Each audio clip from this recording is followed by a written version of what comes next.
baseball is, and specifically the stadiums, are so romantic and wonderful, and like dreamy. And calling it Jewel Box Stadium, it's so brilliant. Yeah. Please continue. I'm loving this. I'm just lapping this up. Hello and welcome to Athlantic, the show where an American and a Brit take turns crossing the pond to learn about sport culture in the UK and the USA. I'm Adam Jordan, your resident American. And I'm Harry Collins, your resident Brit. Adam, would you politely tell me and the listeners who our patron saint for episode 26 is? Like a flash of lightning, immediately into the episode, here we come. We're going with one of the Tampa Bay Lightning's all-time greats, and that is the first patron saint we've had that has saint in his name, number 26, Marty St. Louis. Martin, I don't want to butcher the Quebecois pronunciation. I think it's Martin St. Louis. I don't know. We're going to stick with that for now. A legendary player, Hall of Famer. He has a Stanley Cup championship with the Tampa Bay Lightning. He also played for, I want to say, I don't remember who he started his career with, but it wasn't Tampa Bay, but he played most of his career in Tampa Bay, finished it with the Rangers, is currently the head coach of the Montreal Canadiens, one of the most storied, if not the most storied franchises in all of the NHL. He had 1,000 points scored for his career, which is kind of a key milestone for any player. So definitely well accomplished. Like I said, Stanley Cup title. Also has an Olympic gold medal in 2014 with Team Canada. So yeah, very well accomplished player. A player that was kind of played above his size, people would say, because he's definitely on the shorter end of the spectrum for NHL players. But yeah, a legendary player nonetheless. So that's today's patron saint. Thank you to I have a quick question. Okay. The Tampa Bay Lightning hockey team. Yes. What other hockey teams are in Florida? There are two teams in Florida. There's the Tampa Bay Lightning, and there are the Florida Panthers. The Panthers are the one that won the Stanley Cup a couple times recently, right? They are currently the defending back-to-back Stanley Cup champions. Wow. And before them, the Tampa Bay Lightning also won 3 cups in 5 years, I think it was. Because there was a moment there where Tampa won the Super Bowl with Brady and his retirement team, and the Stanley Cup for two sports that are more associated with like winter weather. Florida are killing it. Yeah, they absolutely are. There's been like a whole back and forth and discourse about the lack of state income tax in Florida, and that's causing them to be able to get a bunch of great players. But that's always been a thing. So like, I don't know why it would suddenly be an issue compared to other years. But that's neither here nor there. We have a lot of things that we could talk about here in this news section. This week, we're going to condense it down to one. So just to acknowledge things that have happened since we last recorded. We are well aware the World Cup draw happened. That was huge and awful and cringe, but also interesting. And I mean, like, we're excited about the World Cup. We can throw the draw away. College football playoff is set. It's absolute chaos. Everybody is losing their minds over it. There's nothing more predictable than the fact that nobody will ever be fully satisfied with the outcome of a college football season. Check out episode 2, Harry. I still don't get it. Harry does not understand, and neither do most people, Harry. But check out episode 2, give yourself a refresher, and maybe it'll get you a little bit closer along the way. And then there's some competition happening in Australia that is cricket related, but I don't think you really want to talk about it that much. It so doesn't matter, yeah. What I would much rather talk about is the culmination of the Formula One season that ended in Abu Dhabi as we record this last Sunday, a couple of days ago, and it gave us our first different world champion in 5 years, in 5 seasons. Obviously before Lando, who we're immensely happy and very proud of in the UK. We had Max Verstappen for 4 years, and then before that we had Hamilton for 4 years. So really nice to break up the it's not a duopoly because they haven't really traded, but it's felt like for the longest time before Hamilton moved to Ferrari that it was only ever going to be Lewis or Max, and now last season we got to see McLaren sort of finding their feet, and then this season McLaren delivered both a constructors and a drivers title. It's kind of the dream. This is what I think, and this is what I think Netflix were desperate for when they started Drive to Survive. Oh yeah, like a good season-long battle between two and then eventually three different drivers. The final race was a little bit uneventful. Sure, but the fact that it was the deciding race between three drivers as the final race, like that is what, on the last Drive to Survive, the last race of the season. Yeah, it was great. Yeah, that's what we've been crying out for. And I say this, and I actually texted you this, and I could feel your disappointment through the screen. I've actually enjoyed watching Max a lot more as the chaser, as like, you know, one of the McLaren boys called him like a character from a horror movie, as he like slowly lumbers back into view. But I mean, he was your pumpkin, your scary pumpkin in the Halloween episode. Yeah. But he was terrific, and he really pushed both McLaren drivers, the McLaren team, right up until the end. And that's a formidable, brilliant, generational athlete at his best, and we get to appreciate it more because, as you said a couple of weeks ago, and we have to extrapolate it to the whole world. I think, you know, everyone gets tired of winners winning. So when that gets broken up a little bit, it's been a really nice change. And we're also slap bang in the middle of what could be a tumultuous couple of seasons, because obviously that was the last race under these regulations. We know some teams have put in far more resources than others into the 2026 car. God, please, holding I out hope for Ferrari are one of them. And then we know Williams have been working on the 26 car for ages. We have Audi and Cadillac joining as well. I have never been more excited for an F1 season as I have been for 26, because who knows what's going to happen with the cars. It's going to be, you said, like, all these teams have storyline. One of my issues with Formula One is that I have so many different like rooting interests within it. Lewis will always be really my number one. Like, I'm always gonna like be hoping that Lewis kind of gets back to the top. That's kind of my number one goal as a fan. Yep. However, I am so here for Williams coming back. I've been here for the comeback of McLaren. I've been really excited watching Lando and Oscar battle it out. I've been I'm really excited for Cadillac to be in.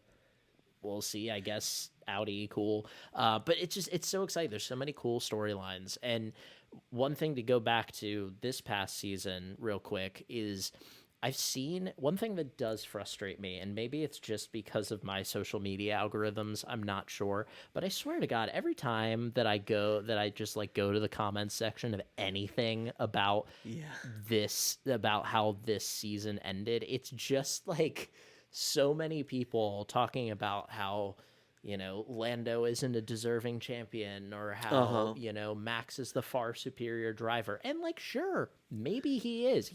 Objectively, look at his career, he is in terms of accomplishments, and what he did this year is absolutely impressive. But like, why are we so afraid to just give a champion his flowers? I don't know. It's just it's frustrating. You don't have to be the biggest Lando fan in the world, but I don't know. No. It's just a little frustrating. If only, just for the sake of objectivity, if only there was a mechanism by which we could have like a numerical score for how good any single, or maybe all of the drivers were over a whole season.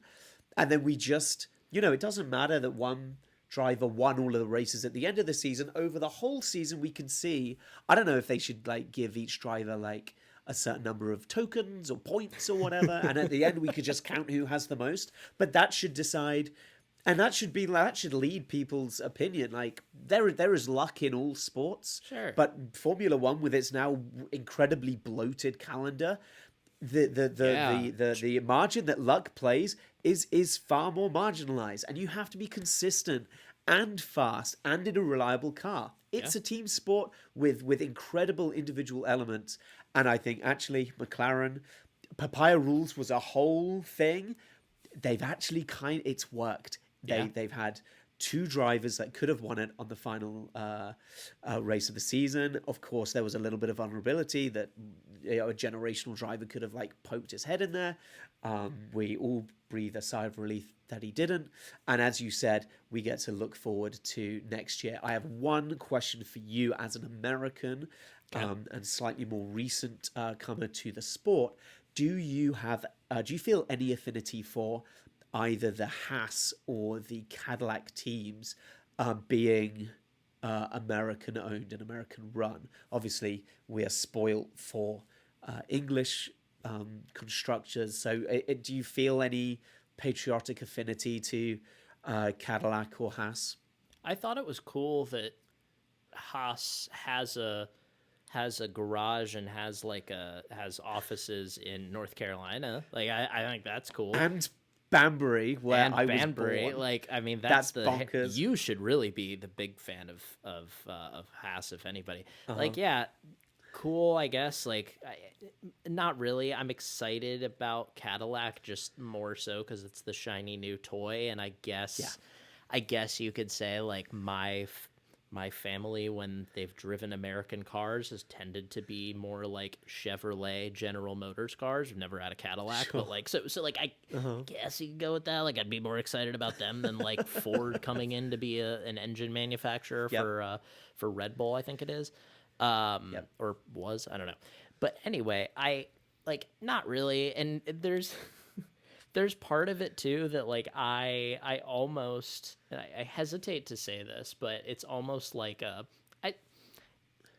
this is the cool exotic European thing, and hey, here's this clunky American thing coming into it that makes it a little bit less cool for me. So that feels stupid, but maybe that's in the back of my head somewhere. I don't know. All right, Harry, I am so ready to get into the main body of today's episode, because this is one of those foundational episodes that we're doing today, and I think it's going to be part of have a long tail. We're going to be talking about our topic and over the course of a few different episodes. So please, without further ado, Harry, introduce today's main topic. Yes, today we are starting our series on stadiums, which is we've been very conscious to wait until we felt far more comfortable doing this to tackle this topic, because we've had this on the docket since day one.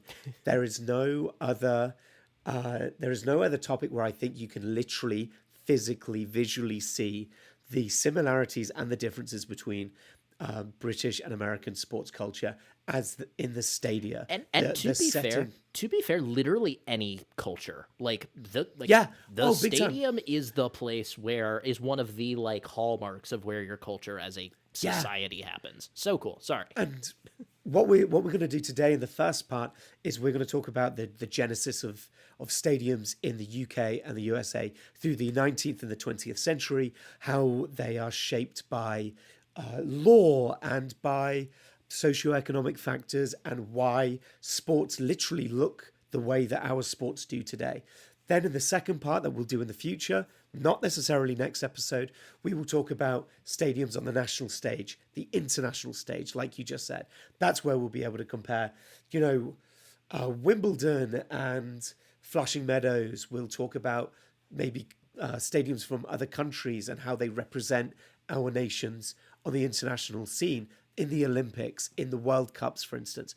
And then finally, this series wouldn't have a natural conclusion if we didn't end up talking about the modern stadium and how we've got to these multi-purpose money-making machines like we see in California and Las Vegas, and as we're seeing the trend in growing in the UK as well. So yeah, you're right. I'm absolutely thrilled to be here and sort of give this the space that it deserves.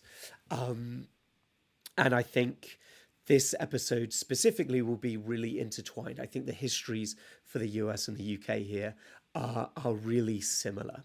And each of us have selected different stadiums on either side of the pond to try to illustrate this well. So on Harry's side, he's selected, and correct me on my pronunciation, I think it's Bramall Lane, and the Reebok Stadium is the other one. So I know nothing about these two places. I'm excited. You sent me some pictures. I'm excited to see what that's all about. And then on my end, I've picked two stadiums that don't exist anymore to be illustrative of the American stadium experience. But Ebbets Field, Shea Stadium, so a couple in New York, and then Oriole Park at Camden Yards in Baltimore. Amazing. So those are the stadiums that we're going to use to kind of illustrate this history.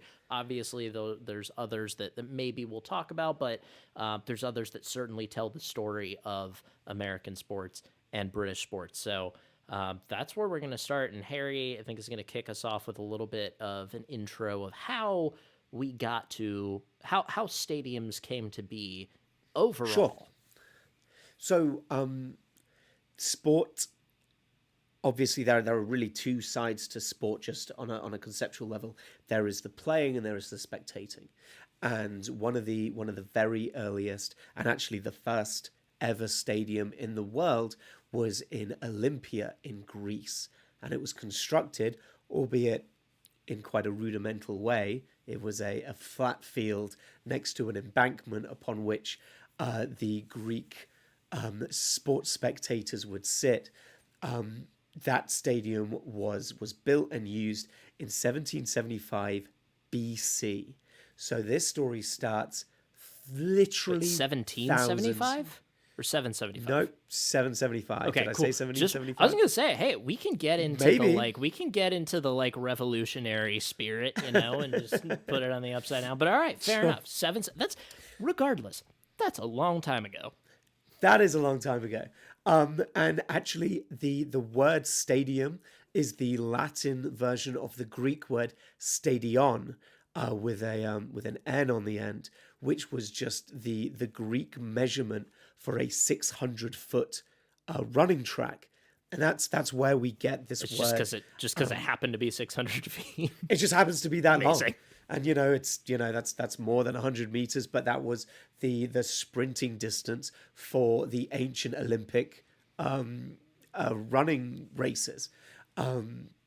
We actually discussed this a couple of days ago. What's really wonderful about the original stadium in Olympia is when the Olympics returned to Greece in 2004, the Greek Olympic Committee reused the stadium, the grounds, for the shot put competition. Which is unbelievable. And thank God that was all they took from those Olympics. We didn't see naked, oiled up athletes. They kept it PG. So glad that's all they took. Yeah, and I don't think anyone died. It was really good. I don't think. It's just safe and family friendly. Greece's economy might have died, but I don't know that that's solely because of the Olympics. Anyway, we don't have time for that. So moving the conversation to the UK and the USA, and I think this is where our stories start in sort of parallel tracks, because the inception of sport as we know it today was driven by the industrial revolutions that happened on both sides of the Atlantic. Started slightly earlier, I believe, in the UK, but obviously the methods for improving manufacturing spread quickly across the world, and equally around the world, it drew young workers and talent and employment into the cities, and the cities themselves would swell. So we have this huge influx of population, and in the UK we got incredibly good at building, and we had steam engines that could supercharge the rate of manufacturing, and so the factories and warehouses exploded, and regionally different industries took over different parts of the country. But what was a constant and what was a through line was we had young people coming to the cities from the rural areas, and they kind of needed something to do with their leisure time. Which and is that huge. is where The fact that there was leisure time, it's that just wasn't really a more widespread thing until the Industrial Revolution, and it's why really No. so many of these conversations that we have when we go back to like the beginning of a sport's history, if it's not like an ancient sport, for the most part, it's like, yeah, this started around like the 19th century, maybe the late 18th century, but unlikely. So like it's crazy how much that, just as a quick aside, how much that changed things.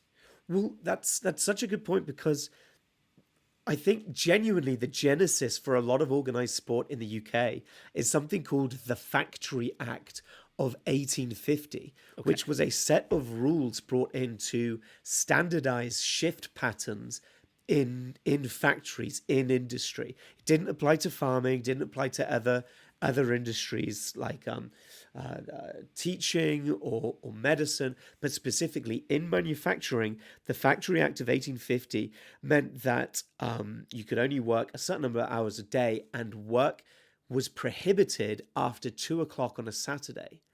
So suddenly we have a weekend. We have the concept of a weekend is now really here. There is the end of the working week is Saturday at 2 o'clock. That is the origin for the 3 o'clock kickoff in football. Crazy. I mean, if for those of you, there is nobody listening to this that doesn't already know this.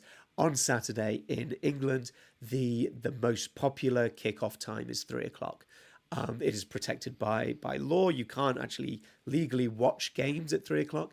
But the point of a 3 o'clock kickoff was you had an hour after work to either get to the stadium and find your seat, or get to the stadium and put on your boots and go and play. And in the summer, you would go to the stadium and you would play cricket. And in the winter, you would go to the stadium and you'd probably play football or rugby. And the stadiums were used for both. And that is where I will first refer to this earliest picture of Bramall Lane, which you can see has a pronounced rectangular, almost square shape. Well, I need to go to the text, because you sent me these. I think I sent them to you in order. You did? Okay. I want to play along. Okay, yeah, I see it. That's so the wild. very first one, you can see the cricket pitch, you can see the wickets. Yeah. You can see the rolled the wickets in the middle of the pitch. You can also see the pavilion. All cricket pitches have a pavilion. That's where the players have tea. That's where the players get changed and things. And then you can see around the side, we've got terraces, which are stands where you typically stand without roofs. And you can also see the grandstands.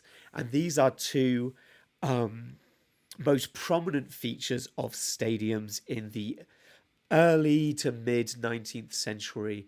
And then this style of stadium was popularized and really standardized by Archibald Leach, who was a Scottish industrial architect and engineer, but he is responsible for the complete or partial design of over 20 of the UK's most historic football stadiums, including Bramall Lane. So in that image, you can see the first real point that I want to make is we've brought people together into the city, and now everyone's going to play cricket or football or rugby. Rugby obviously started a little bit later, and obviously the split in the league changed sort of what regions of the country would play rugby.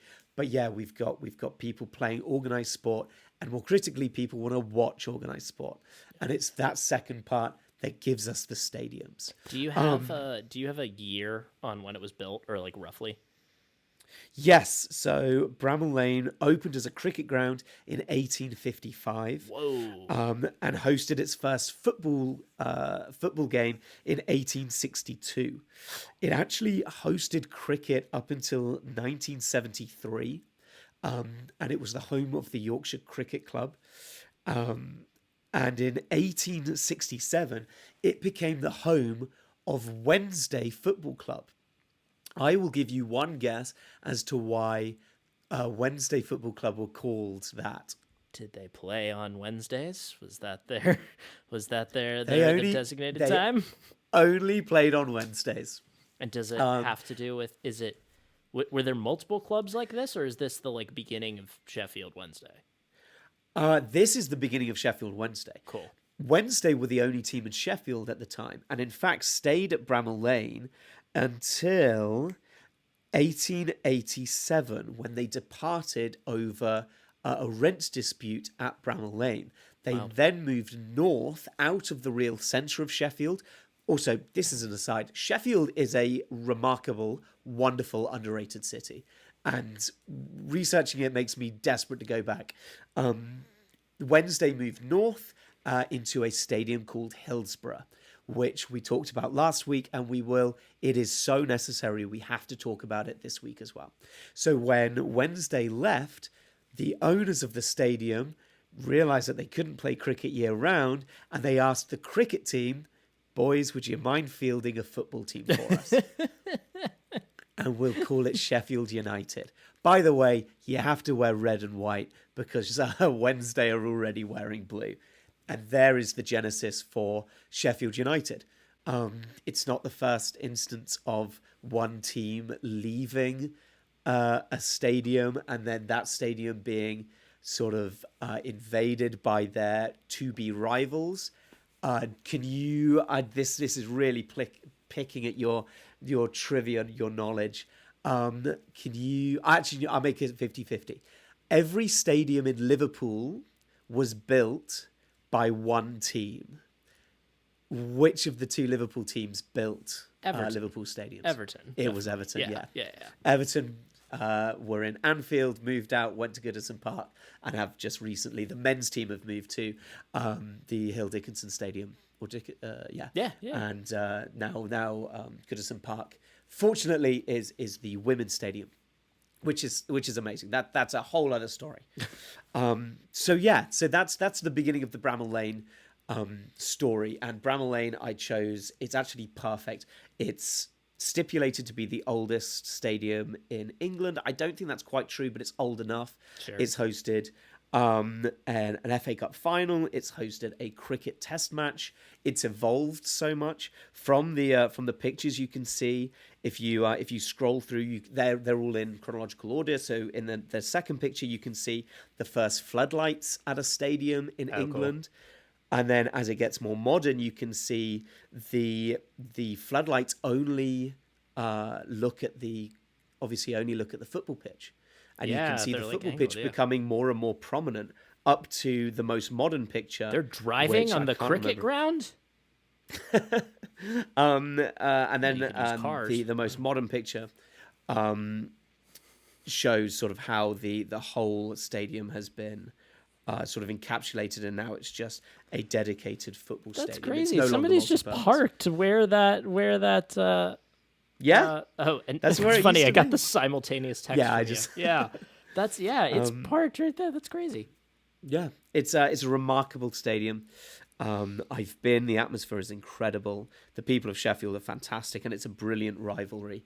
And I think Bramall Lane really goes the distance for exemplifying the literal evolution of the modern football stadium. You can see it there. The multi-purpose cricket, they get separated slightly, the stands come up, and we're left with this gorgeous four-sided classic, and it's in the middle of the city as well. It's cool. So good. It's just in a neighborhood, and there's industry and retail, and then there's housing, and then there's just this stadium, the heart of the city. So that is Bramall Lane. I think it's a really good illustration of the early stadium in England. Now I want to tug this straight over to America. And can you see are these stories sort of parallel with what you know about the genesis of American sport, or do you already see some deviations here? There's definitely a lot of parallel with some deviations. So first of all, the the way that these things started as like a, hey, we have, there's more leisure time now because of the Industrial Revolution, even though the Industrial Revolution hit later in America than it did in the UK, but hit later everywhere compared to the UK. The UK industrialized first. Congratulations, you won a prize in the 16th or the 17th century, maybe 18th century. Regardless, good job, guys, I guess. Anyway, so it starts pretty similarly, and at its heart, a stadium is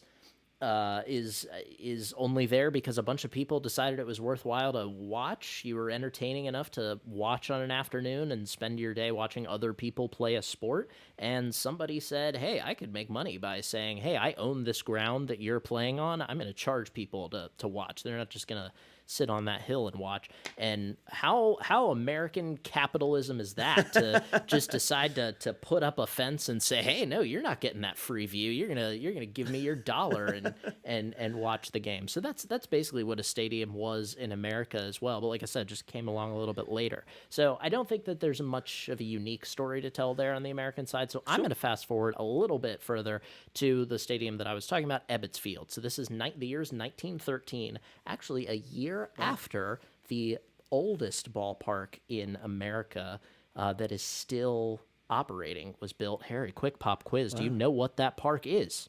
You told me like yesterday. Oh, and it's one of two. Is it Wrigley? It's the other one.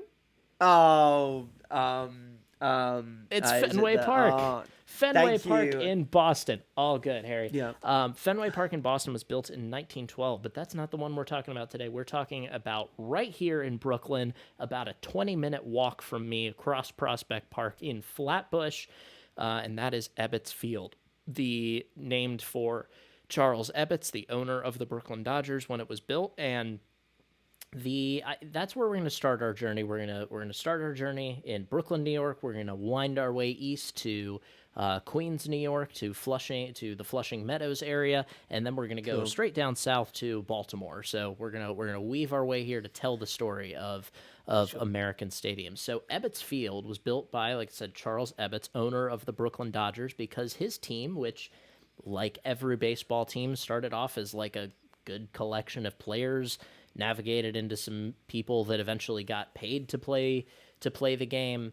People that got paid to play the game because they were an attractive product to watch for people who wanted to spend their dollar to look over the fence and watch the game. Charles Ebbets' team got so good and was part of this national league, and they needed a proper ballpark. So Charles Ebbets in around, I think it was 1908, about 5 years before Ebbets Field opened, he started buying up some lots, started buying up some buildings in the Flatbush area of Brooklyn. Eventually got enough to build himself a ballpark. He called it Ebbets Field. It was built between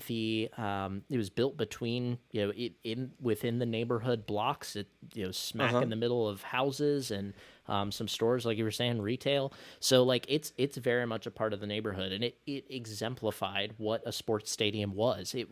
Back in those days, it was part of the fabric of the neighborhood. You still see that today with Fenway Park. You still see that today with your other example of Wrigley Field in Chicago. They look like, it's sort of like, I experienced this when I went to my first Premier League game. I went to Stamford Bridge. Yeah. And I noticed the same exact thing. It's like, oh, whoa, I'm walking in this residential neighborhood, and all of a sudden there's a stadium that I couldn't see until I was a block away. Have you been to Loftus Road? I have been to Loftus Road, yes. That's a really good example of that as well. Yeah, same situation. A far better example, because I think I noticed it a little bit earlier just because I think the area, there's not as many tall buildings around because of just the area of London that it's in. But so I noticed the light towers a little bit earlier, but still, if you're looking at it from across the road, it looks like your normal row of houses. So yeah, it's a row of houses. Yeah. So Ebbets Field was one of these ballparks that was in a style that architects have later called a jewel box, because they all kind of look like they're boxes. I love that so much. That's good, so right? Romantic. Yeah. The baseball is, and specifically the stadiums, are so romantic and wonderful, and like dreamy. And calling it Jewel Box Stadium. It's so brilliant. Yeah. Please continue. I'm loving this. I'm just lapping this up. Just it's beautiful, right? So yeah, so this team, the Brooklyn Dodgers, are very much a neighborhood team. And like most teams at the time, like most stadiums, it was part of your neighborhood. If you were living in Upper Manhattan, you weren't a fan of the Brooklyn Dodgers. You were probably a fan of the Giants at the time who were playing in Manhattan, maybe the Yankees if you lived closer to the Bronx than the Polo Grounds. So you were a fan of the team in your neighborhood because it was there, or at the very least you took a train there. A fun fact about the Dodgers themselves, where that name comes from, they're called that because it's a shortened version of Trolley Dodgers, because of the trolleys system and the cable car system that was alive and well in Brooklyn at that time. So like those, people that were there. I never knew that. Yeah. So like, that's really cool. Do you want to guess why? Do you want to guess why Sheffield United are called the Blades? No, they made no Sheffield made like cutlery for the whole of England. What? Wild. Okay. Yeah, and then they somehow turned into like these like swords. Yeah, like scimitars. But yeah, no, Sheffield was like Sheffield was like the steel city and made like stainless steel cutlery. Amazing. They were like, that'll be us. Yeah, exactly. They said perfect. That's the encapsulation of what this city is. That's the identity we want to project. But yeah, again, you go back and you read the stories when you're hearing about Ebbets Field, when you're learning about Ebbets Field, and you just hear of people, kids now, because it was torn down in 1957, the Dodgers left in 1957, so the only people that really left that went there for the most part are kids. But it's just people talking about, after school I'd go to the game, or on a weekend my dad and I would just walk over to the game, or the whole family would come over, or we'd get on the trolley. There was a subway station there too. So like, again, it was Brooklyn's team. It was Brooklyn's ballpark, and again, it was very much just as much a part of the neighborhood as your school, as your grocer, as your laundromat, as your church, as whatever it may be. Wow. That was part of the neighborhood. The last fun fact that I'll give about Ebbets Field is it actually hosted a surprising number of football matches, of English football matches, or association football. Hosting teams, here's some of the highlights of teams that hosted: Liverpool, Celtic, Hearts, Manchester City, Napoli, Sunderland, and Nuremberg. Wow, wicked! Pretty good collection there of teams coming over in the summers from Europe. So that's where we are. Ebbets Field is like the gold standard. Shall we get into our next stadium, Shea Stadium, which is intertwined with Ebbets Field? Yeah, I'm desperate to know about Shea Stadium, because it looks like just a vault 200 years into the future.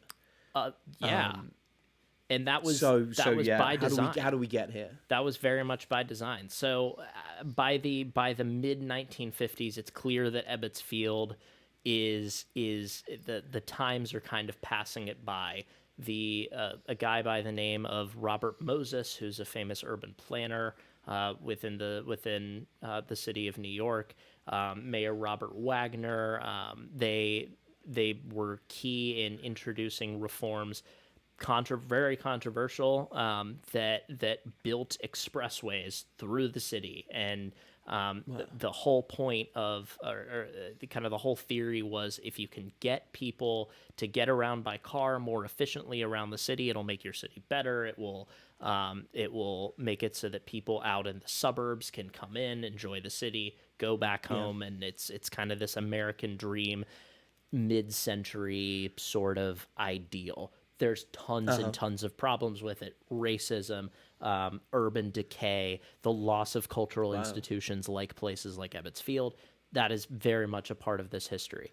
Once it was clear, again, that the times had kind of passed by, Ebbets Field needed to get bigger. fans that that once lived in the neighborhood that had moved away needed a way to get in. You couldn't really park your car very much by Ebbets Field. There were a few lots and some street parking. The car becomes such an important part of this problem, right? The car is a huge part of it. Yeah, it's everything. So it's clear that they need to move. The owner of the Dodgers, a different guy by the name of Walter O'Malley, the same guy who signed Jackie Robinson. He had a stadium designed actually where right across the street from where the Brooklyn Nets NBA team play and the New York Liberty where the WNBA team play. Really close, like maybe a 10-minute walk from me up here in kind of downtown, in the downtown Brooklyn area. There was a place where they play now was the proposed site for this new ballpark. Robert Moses and the city insisted that if the Dodgers were going to play, they were going to move to this brand new stadium that they wanted to build in Queens called Flushing Meadows Stadium, which eventually would be known as our second stadium, Shea Stadium. Walter O'Malley did not want to move his team to Queens. That would be like moving Chelsea to Brixton. Like you can't do that. You can't move neighborhoods. You're in with your identity. Like I said, this was Brooklyn's team. He went out and said, I think he was quoted as saying, like, we're not the Queens Dodgers, we're the Brooklyn Dodgers. So he was very opposed to moving there. The reason that the city wanted this stadium so badly is they wanted to host a World's Fair in 1964. They wanted to show off, hey, this is the future of what a stadium should look like. This is going to be built for more than just baseball. There's going to be football played here. There's going to be concerts here. The Beatles come there in 1964, famously. There's going to be all sorts of activities here. There's also going to be, and key to this, parking everywhere. It's going to be super connected to all the new highways and expressways that are being built. I can see such a visual difference, and the reason that we're using specific stadiums and we're able to compare them visually like this.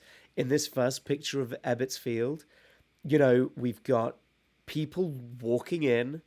The huge promenade outside is filled with like sports fans. And then this aerial picture, number one, as you said, there is no space to expand. Yeah. Because it's so tightly. And there are streets around it. But beyond that, there are like warehouses and residential areas.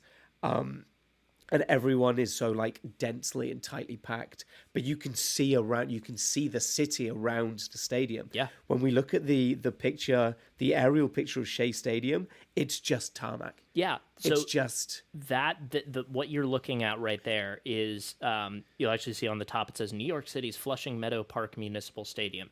That's not, obviously it's not actually a picture, it's a render. Like this was an advertisement for it. And you can see very clearly they're showing all of those parking spaces filled by cars. Like cars are part of it. Like that is the goal. Yeah.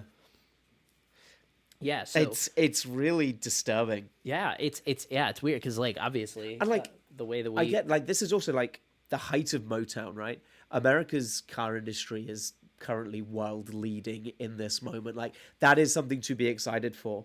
And obviously we say this in 2025, where the ending of our stories today will be in separate places, and part of that is due to like how you get to stadiums, but like this being like aspirational. Yeah, it's weird. Like that's kind of feels really odd. Whereas now we're it's completely different. Yeah, now you're like, oh my god, I every day I wish that I could go and watch a game at Ebbets Field. It would be so cool to be able to go walk to the ballpark and just experience that time, because it was so different. But now I'm like, I see something like a Shea Stadium and all it just, I'm like, oh no, you're taking away the soul. But anyway, it's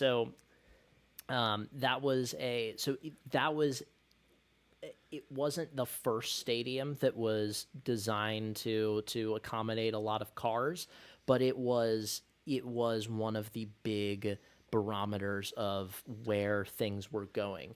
And another way that it did that was it was actually one of the first majorly publicly financed stadiums, which is a thing that I don't think we're getting into really in this episode, but No. it was a thing where the city wanted this thing to be built. The city of New York, including the namesake of the stadium, William Shea, Mayor Robert Wagner, Robert Moses. They kind of figured out how to bend the rules a little bit, figure out loopholes they'll have the teams that play there pay rent so that we can pay off the bonds. You can look into it, but it started this trend of publicly financed stadiums are very much a big part of how we do stadiums in America. We will talk about that a lot more in the third part of this stadium series when we talk about how modern stadiums are money machines, yes, particularly in America, and how they're financed, yes, because they are completely different, yes, in America and the UK. So the key to this is a big key to this difference between Ebbets and Shea Stadium is that at Shea Stadium, like again, looking at that overhead picture, there's nobody that's living around there that's walking to the stadium. Like that's not your neighborhood stadium. That is where your team plays. Like you are driving in to wherever you are, you're going to go watch that team play. So that's another piece. One other little nugget is it actually does shape this stadium. Being a multi-purpose stadium shapes, let's say, half the fandom in New York. So the New York Jets of the budding American Football League that eventually merged as part of the National Football League also played there. So you'll find even today a lot of fans of the New York Jets are also fans of the New York Mets and vice versa because they grew up watching both of them in the same stadium, which is just like, it's crazy. To clarify there, the Dodgers said no. Where did the Mets come from? Good question. Yeah. So the Dodgers obviously went off to Los Angeles. They're in California. They're living life there. Around the same time, the New York Giants, who, like I alluded to, were playing in Manhattan, they went off to San Francisco, basically right at I think in the same year or the year after the Dodgers. So they basically did that in lockstep. About 3 years later, simultaneously, those three men that I was talking about before, they said, we've got to get a second baseball team back here. It can't just be the Yankees. This city is too big. We need another stadium, or we need another team, and we also want a team. We need a team to play in the stadium that we're trying to build. So, and also, last thing that I'll say about it, it ushered in an objectively ugly era of stadium design. It's just a round donut. This one is not one of them that is completed all around. Like there's still some open space in center field over there, but all of the other stadiums that were designed that way were what my dad affectionately refers to as concrete ashtrays. So fair. Eyesores for sure. As we look at them today. The concept picture isn't awful. Well, of course, it's a concept picture.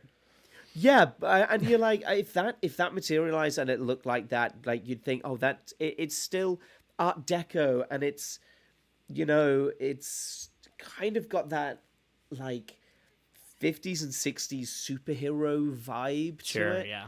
That very, very stylized America. But what we can actually see here is rubbish. Yeah, it's I had to. And to be fair, the photo itself is from closer to the end than to the beginning of Shea, but still. Yeah, it was that never timeless design. Even aged horrifically. My dad, who's somebody who went there back even closer to its heyday, and from other people that I've talked to that went there again closer to its heyday, like they said, even when it was relatively new, it was still kind of thought of as a dump. So. Not really the greatest venue. So, this kind of leads us into this era of a bunch of stadiums like that popping up. I talked about Oriole Park at Camden Yards. We'll keep this part quick because I want to hear about how stadiums evolved in the UK, and I want to hear about Reebok being involved here and naming rights partner in the UK. Whoa. So Oriole Park at Camden Yards opens in 1992. It is the first ballpark. Wow, that's so much younger than I thought it would be. Yeah. Wow. Most ballparks in the U.S. are a lot younger than you think fair they'd point. be. But Oriole Park at Camden Yards gets built by or designed by this architectural firm called HOK that is now a different name. It doesn't matter, but this architectural firm like ushers in intentionally. I don't think they knew that they were going to be copied a ton other than by other stadiums they're building, but ushers in this kind of new historic ballpark era where we're bringing back something closer to this jewel box design. It's not jewel box because they're not built really within the confines of neighborhoods, but they're built in a design where the fields have different dimensions. They're not standardized because they're not in a circle and designed to also hold a football field. They're designed like you'll see in the overhead shot. You'll see the warehouse, that really long building past the right field fence. That's part of the backdrop. It also sets where that right field fence can be. So there is like it works within the city. It's close to downtown Baltimore. It's Cool. even though it's still designed to be driven to, it's a step toward having your team back in the middle of the city.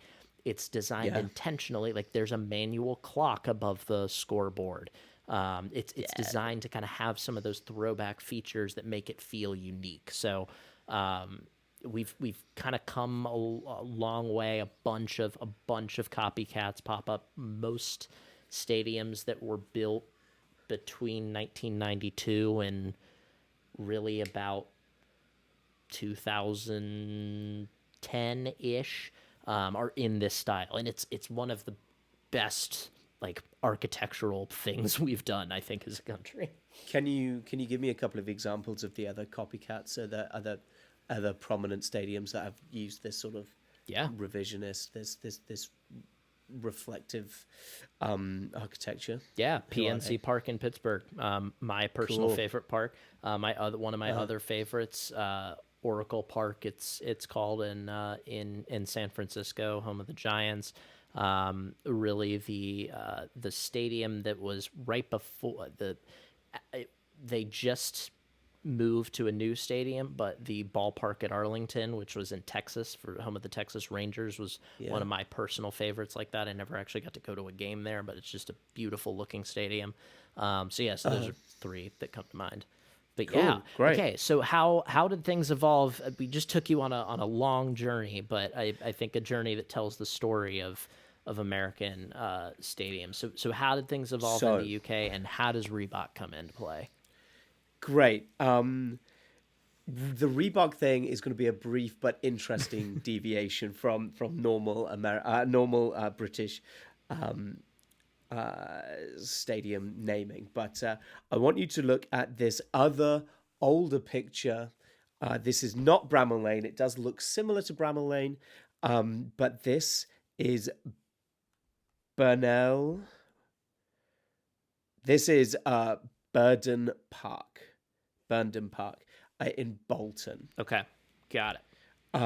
Now, as you can see, similar to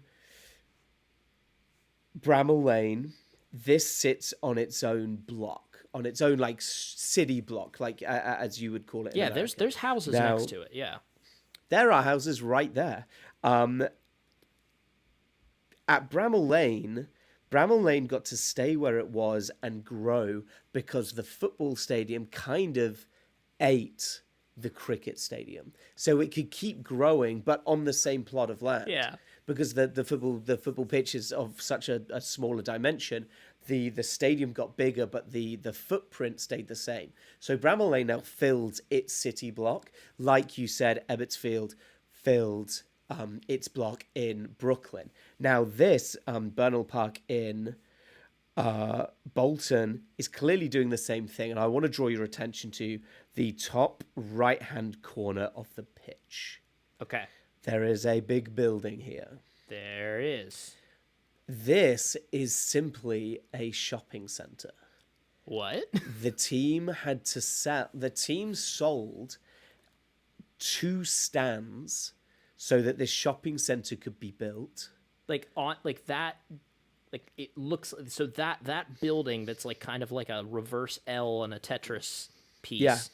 That is just a shopping center. That is not. That's not like a facility for the team. That's just no. That has nothing to do with the stadium. Only that at Burnden Park they needed the money. Bolton were hemorrhaging cash. They were well in debt, and at Burnden Park they sold this land. Burnden Park was in the centre of Bolton. It's just about a mile south of the city centre, and it is a good encapsulation of what Leach designed football stadiums would end up looking like. Next to the shopping centre, you can see there's still a standing terrace, and then we've got 3 grandstands, and it still sits in this sort of residential area. Now, the next picture I want you to look at is this aerial picture of the new Bolton Stadium. I was trying to tell at first. I'm like, is that the same? Is that the same shopping mall? Yeah. It is. This is the Reebok Stadium. It is nowhere near where Burnden Park was. Oh. This actually isn't even technically in Bolton. Oh. Which is going to be another interesting way that actually this stadium did follow some motifs that we get from American sport. But why did we go from Burnden Park here to such a futuristic, completely differently designed stadium? And also, if they were if they had to sell part of their land to a developer to build a shopping mall, how did they have the money for that? So Bolton had ambitions. There were multiple. There are multiple constricting factors on just about every team in the league. The principal of which was the aftermath of the Hillsborough disaster. So following the Taylor Report after Hillsborough, we had a couple of mandates for all football stadiums in the top 2 divisions.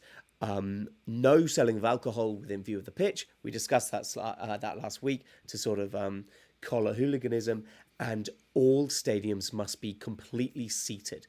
No more standing in stadiums. Now, that changed actually about 5-6 years ago now, where we have safe standing, and different stadiums around the UK have installed like safe standing bars. So the one row of the crowd cannot crush against another. Sure. And each of those allocated seats have like literal seats, so they don't have to stand the whole time. It's just safer. Now this posed an issue because a lot of stadiums in the UK, a lot of stadiums, especially inside and outside the top 2 tiers of English football, did not have the capacity to immediately switch. They did not have the resources to install seats everywhere. Standing terraces were perfect because they were cheap. They used very little maintenance, and you could get lots of people in. And now the Taylor Report has completely changed that. Yeah. So you are the owners of Bolton. You know financial prosperity lives in the new Premier League. So we're going to swallow our pride, and we're going to unfortunately say goodbye to Burnden Park and move to a stadium that is bigger. It is all seated. It is modern. It has uninterrupted sightlines. There are no more columns like we had at Bramall Lane or Loftus Road or Goodison Park. This is a modern stadium. It is also very well connected by transport and parking and car links, driving links. The way that the modern stadium has evolved kind of follows a little bit in the footsteps of the American evolution. And as you can see from the image, Reebok Stadium is indicative, is representative of this new style of bowl stadium. Unfortunately, we lose a couple of things here.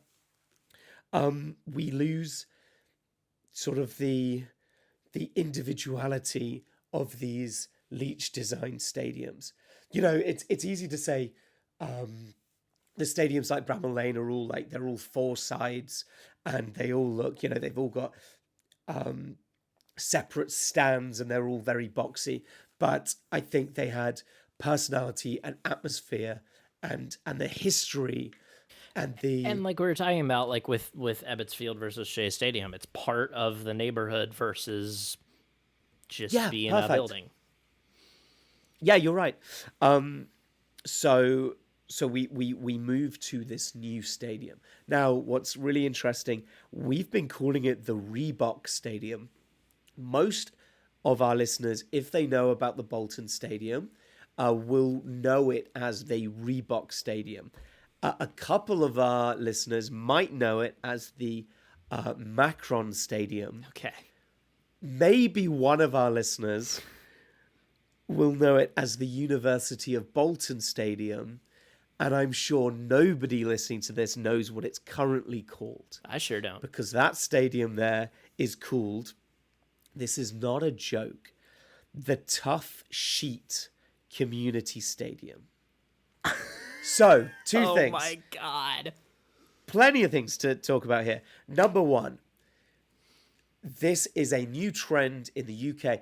There are new revenue streams, and naming rights is now a thing in England like it is regrettably in America. Modern stadiums are called the Emirates, the Etihad, the Vitality Stadium, the Amex. The Amex, thank you. Yes, that's a shame. The Amex, the Tough Sheet Stadium. We've entered this is the beginning of what we will talk about in episode 3, where we are making money hand over fist. And the naming rights at the Bolton Stadium have changed 4 times in its lifetime, and each one it seems to be giving a little bit less and less to the club.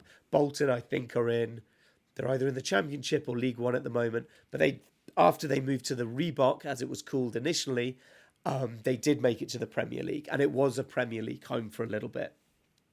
But yeah, as you can see, this bowl design is similar to the moves of a lot of different teams around the same time. This is in the 1990s. Sunderland moved from Oriole Park to the Stadium of Light, which you can see in the amazing Netflix documentary. Southampton moved from the Dell. And they moved to Ebbets Field, too, for a period of time. Remember that. Yeah, they did. Oh, my God. Yeah, of course. They played at Ebbets Field. Southampton moved from the Dell to St. Mary's. St. Mary's is like a dockside, but it's a bowl. They all kind of look similar. I've chosen the Reebok because it's a striking shape, but the Stadium of Light, St. Mary's, and Pride Park in Derby, they all look pretty similar. Now, I think there's a conscious effort to make like newly built stadiums look distinctive, but there was a time throughout the 90s into the early 2000s where a lot of these stadiums look very similar. They kind of look like Tupperware boxes. Now, you will enjoy this because I mentioned, of those 3 extra examples, I mentioned Pride Park in Derby. Derby moved to Pride Park from a stadium called the Baseball Ground. What? The Baseball Ground hosted baseball games in Derby in its inception. When? The When was owner this? of the baseball game, the owner of the baseball ground, returned from America in the late 19th century and was like, they turned rounders into a real sport. That's crazy. Get a load of this. And there are Nobody pictures listened of to him. Genuinely nobody listened to them because he built the baseball ground, and it's amazing. There are fantastic pictures of the early baseball ground where it is, albeit still a rectangle, because the owner knew that it would have to be multi-purpose because he's taking a massive swing, pardon the pun, on baseball. but the stands, the seats close to what would have been home plate are angled towards towards where the batter would be. That's crazy. So like That's crazy. They're in stands that run perpendicular to one another. Yeah, but all of the seats are pointed in. Which is amazing. I am frustrated. Except when it becomes a football stadium and everyone is sat the wrong way. Right. Yeah, I'm frustrated that you have never told me this. This is incredible news that you've been holding from me. I would have told you this if I knew this before today. Now, the other thing, and we will fold back to it. The Reebok Stadium, as I think it's still most affectionately known, doesn't have a local name. It's not called the Horwich Stadium. It's not called the Bolton Stadium. As we said, it's gone through multiple more corporate names where the naming rights have been sold. So that brings me to a little trivia game I have for you. Very excited. I love when you come up with these things. I like you it. You usually tell me like that you're gonna do a game beforehand, but then today you told me that, like a few hours ago you told me you were gonna change it, so I have no idea what's happening, and that's more fun. Yes. So my quiz question for you, and I'm actually going to keep you. Originally, the game was going to be asking you things about English sport. I'm actually going to keep you on your home turf. Okay. This is a 2-part question. The first part, there are 3 NFL stadiums that have not surrendered their naming rights. There are 3 NFL stadiums that are called something other than a company's name. They have their local, their historic name. I would like you to give me 2 of them. I have 2 of them. Lambeau Field and Soldier Field. Home of the Green Bay Packers in Green Bay, Wisconsin, and home of the Chicago Bears in Chicago, Illinois. Absolutely spot on. Do you want to swing for the third one? I'm trying to think of the third one. The third one... I would never have got this. I did get Soldier Field and Lambeau. I knew those. The Dolphins for a long time were in Dolphin Stadium between different naming rights partners, but they're not now. Who could this be? This stadium is very, very close to a baseball stadium. Okay. It's close to a baseball stadium. A matter Arrowhead Stadium. It is Arrowhead Stadium. in Kansas Thank you City. very much. Yes, that's very helpful. Good. So, here's a fun fact, because you and I were talking about those 2 stadiums the other day. Not in relation to this. I promise I didn't know this question was coming. But those 2 stadiums are so close to one another. I don't know if you've ever seen this, but there was a concept design for those 2 stadiums when they were originally built that would have had a single retractable roof. That you have seen this. That can go across. That's sick. Yeah, wild. It's really giving Chernobyl nuclear containment facility. Yeah, big time. It's ugly. Okay, part 2. There are 8 MLB parks that have not surrendered their naming rights. I would like you to name 6 of them. 6 of them. Okay, Nationals Park. 8 if you can get them. If I can get them. Yep. Nationals Park. We should time this. I should have like a timer, but so we can. Fine. Like, I'm gonna give you 30 seconds. 30. Wow. Okay, I'll take it. Okay, starting 3, 2, 1. Okay, Nationals Park in Washington. Kauffman Stadium in Kansas City. Yankee Stadium. Yep. Dodger Stadium. Very good. Texas, 9 of the Texas teams. Minnesota now. That 30 seconds evaporated very quickly. It did. I'll let you. No, go ahead. No, give me the other 4. You've mentioned 2 of them already tonight. I have. Oh my God, what are they? Yeah. Oh, Fenway and Wrigley. Duh. Wow. Yes. You've mentioned 3 of them tonight. What was the other? Okay, what are the other two? What am I missing? Oriole. Oh, of course. Yeah. And then the last one is in California. Angel Stadium. Yeah. Oh my God. Yeah. Wow. So Good questions, Sarah. These were good. This is a good quiz. You smashed the NFL one. I think the timer really upset you slightly on the Yeah, but we got a game of the fight. baseball Stadiums. stadiums. We got to, and also wanted to. We've already want to keep it tight. So. Sure. Okay, cool. Well, speaking of keeping it tight, we are on a timer, Harry. Unless you add anything else, I don't care if you add anything else. It's the 2-minute warning. Referee said it, not me. I blew the whistle. All right. So you actually had the 2-minute warning question, but I'm going to ask it as though I came up with it. So please. Thank you for giving me the work. It's a really good one for your work. It is a great one, Harry. I was just wondering. It just came to me. What stadium or stadiums are on your personal bucket list? The stadium on top of my bucket list is Shea Field. In Arizona? No, it's not. It's not even a little bit. What? I would love to see. We've actually discussed a lot of them. A lot of them are baseball parks. I mentioned this earlier. There's something so incredibly romantic and beautiful about baseball parks, specifically when they are in incredible settings. So Dodger Field, Oracle and Oriole Park. And of course, top of the list is PNC. In Pittsburgh. You've told me so much about it. I'm very excited. There are two on my side of the Atlantic. The Bernabeu in Madrid. I was very lucky to see Camp Nou before it's torn down. So I would love to see the Real Madrid Stadium.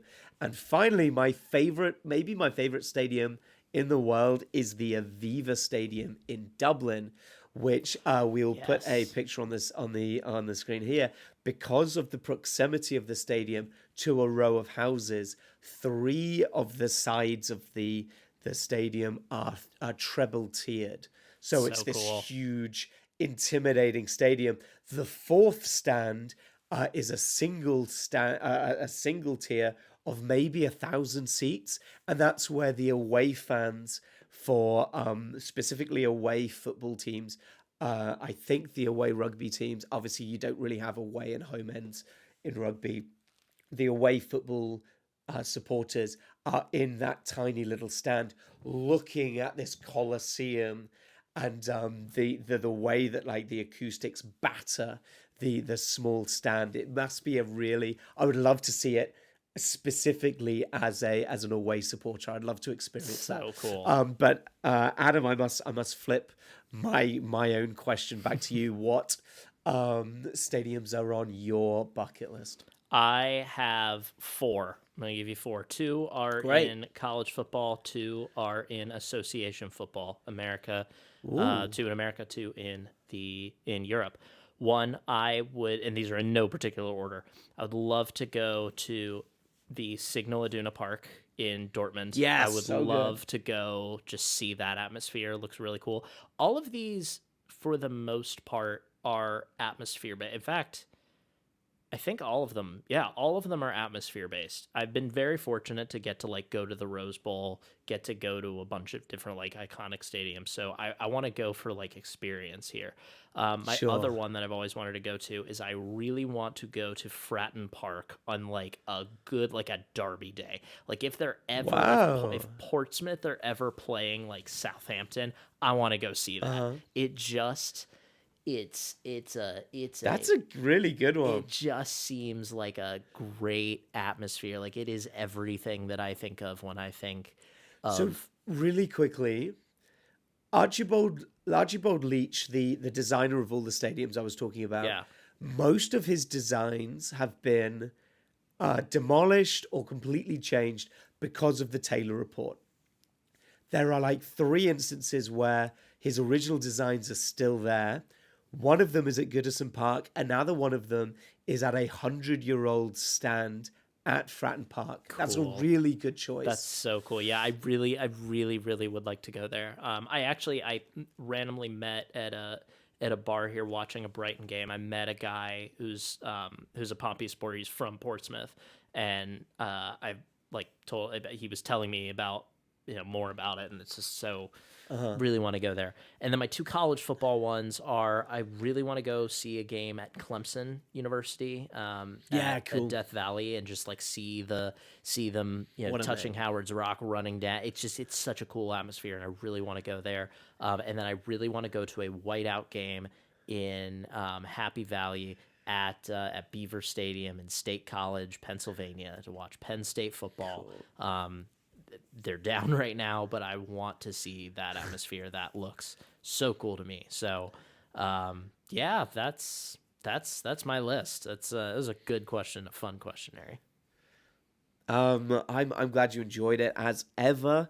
I would, and this one more than most, I would love to know where our listeners and our viewers where they want to see. Yeah, what's your bucket list? What are your bucket list stadiums? Because I think that will give a really nice broad range of answers, and then you'll get to see what specifically stadiums mean to individuals. You mentioned so much about atmosphere. I want to see a couple of mine specifically for architecture.